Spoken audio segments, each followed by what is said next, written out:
বিগত কিছুদিন যাবৎ শিলিগুড়িতে হঠাৎ করে একটু বেশিই গরম পড়ে গেল। এর মধ্যে সত্যি বলতে মানিয়ে নেওয়াটা খুব কষ্টকর হয়ে দাঁড়িয়েছে। বৃষ্টির কিন্তু কোনো লক্ষণই দেখা যাচ্ছে না। তো হাই গাইস, আমি মৌমিতা আর তোমাদের সকলকে আমার চ্যানেলে অনেক অনেক স্বাগত।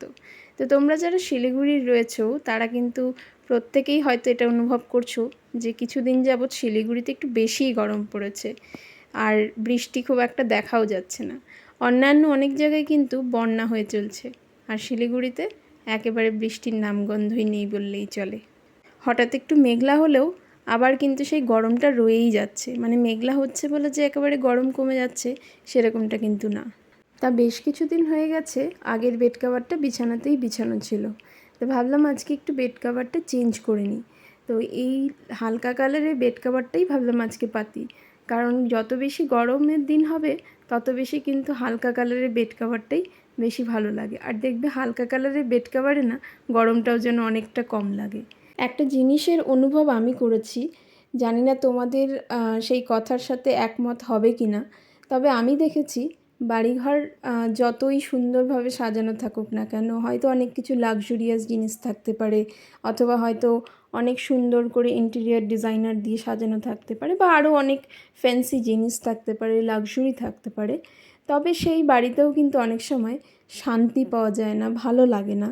যে ভালো ঠিক সেখানেই লাগে যেখানে একটা ফ্যামিলির পুরো একাত্মতা বোধ রয়েছে, প্রত্যেকে প্রত্যেকের সাথে সহানুভূতি রয়েছে, একটা ভালোবাসার সম্পর্ক রয়েছে। আর সেই বাড়িটা যদি খুব একটা লাক্সুরিয়াস নাও হয়, তাহলে খুব সাধারণ, সেই বাড়িতে কোনো রকমভাবেই হয়তো সাধারণ লাইফটা কাটানো যায়, তাহলেও দেখবে সেই বাড়িটা না একটা স্বর্গের মতন ফিল হয়। আর এই অনুভবটা সত্যি আমি নিজের করেছি, সেখান থেকেই বলছি।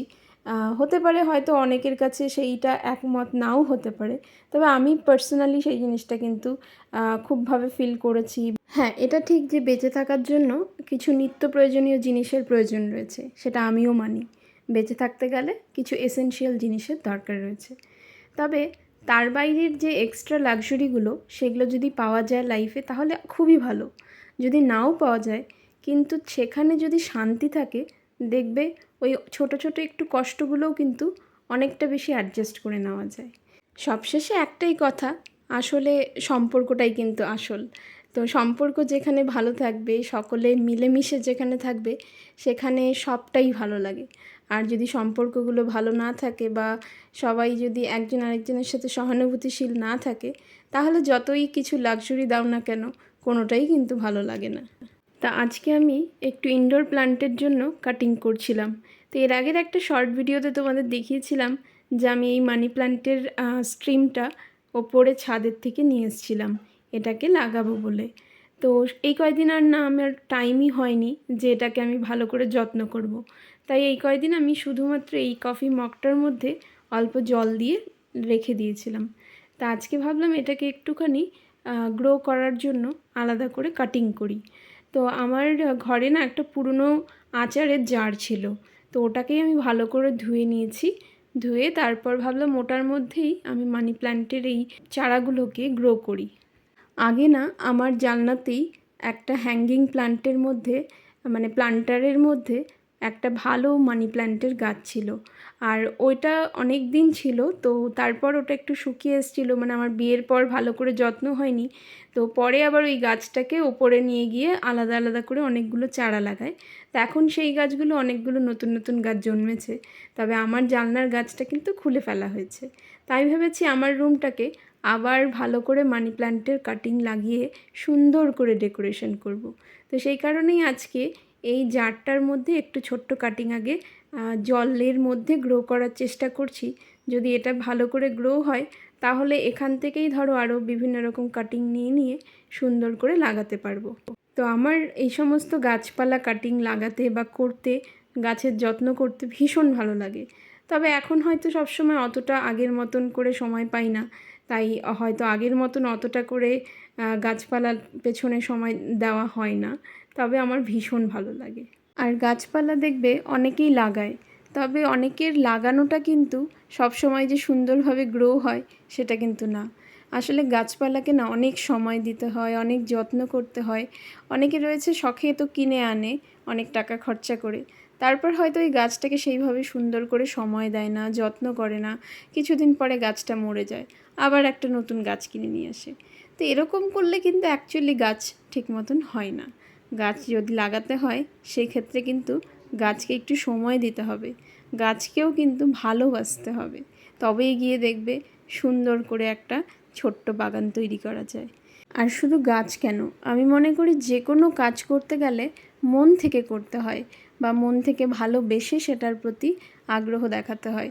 তা না হলে যেটাই করো না কেন কোনোটাই কিন্তু সফল হবে না বা ভালো হবে না। তো আজকে আমি মিড মর্নিং ফ্রুটসে নিয়েছিলাম একটুখানি পেয়ারা।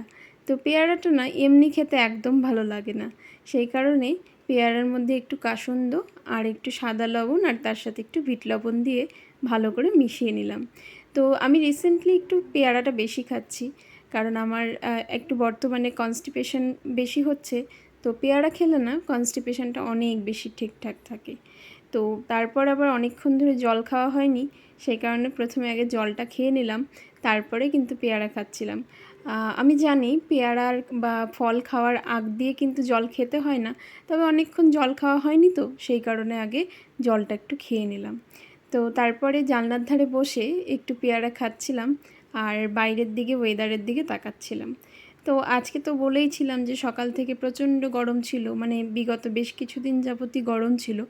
তো হঠাৎ করে বেশ কিন্তু মেঘলা হয়ে গেল। তো মেঘলা হয়ে গেল শুধু না, আমি যখন স্নানে গেলাম তখন বুঝতে পারলাম বাইরে কিন্তু বৃষ্টিও শুরু হয়ে গেছিলো। তো বিগত এই বেশ কিছু দিনের গরমের পরে হঠাৎ করে যখন বৃষ্টি এলো, তো এই বৃষ্টিটা না ভীষণ আরামদায়ক বলে মনে হচ্ছিল। আর সাথে সাথে ট্যাঙ্কির জলটাও একেবারে ঠান্ডা হয়ে গেছিলো, যেই কারণে স্নান করেও কিন্তু ভীষণ মজা লাগছিল। তো আজকের এই সুন্দর ওয়েদারের সাথে আজকের ভিডিও এই পর্যন্তই।